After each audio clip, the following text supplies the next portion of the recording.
નમસ્કાર,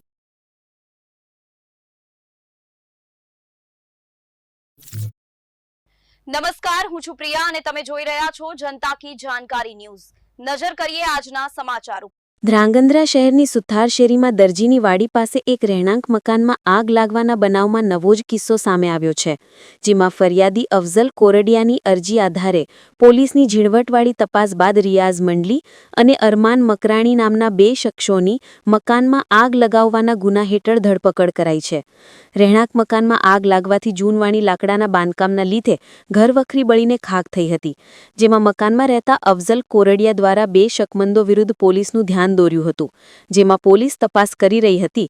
એ દરમિયાન જ બે શકમંદમાંથી એક અરમાન હબીબ મકરાણી નામના યુવકના ઇન્સ્ટાગ્રામ સ્ટોરીમાં એક વિડીયો મૂકેલ હતો, જે વિડીયોમાં ફરિયાદીનું જ મકાન હોય એવા દ્રશ્યો અને તેને સળગાવતા દ્રશ્યો હતા, જે પોલીસના ધ્યાને આવતા તત્કાલ અરમાન મકરાણીની ધરપકડ કરી ધ્રાંગધ્રા સિટી પોલીસના ઇન્ચાર્જ પીઆઈ એ.કે. વાઘેલા દ્વારા ત્વરિત ફોરેન્સિક વાન બોલાવી જુદી જુદી જગ્યાએથી મકાનના સેમ્પલ લીધા હતા। જોકે સમગ્ર ઘટનામાં ઝીણવટભરી તપાસ બાદ રિયાઝ મંડલીની પણ ધરપકડ કરી બંને વિરુદ્ધ ગુનો નોંધવામાં આવ્યો છે। આજે વહેલી સવારે બંને આરોપીને જગ્યા સ્થળ ઉપર લાવી રિકન્સ્ટ્રક્શન કરવામાં આવ્યું છે, જેમાં અંગત અદાવતનું દુઃખ રાખી બંને ઈસમો રાત્રિના અંતિમ સમયે મકાનનું તાળું તોડી અંદર ઘૂસ્યા હતા અને પોતાની પાસે રહેલા જ્વલનશીલ પ્રવાહીથી મકાનના 3 જુદા જુદા ભાગે આગ લગાડી તે પોલીસને બતાવ્યું હતું। રિપોર્ટ હિતેશ રાજપરા, ધ્રાંગધ્રા, સુરેન્દ્રનગર।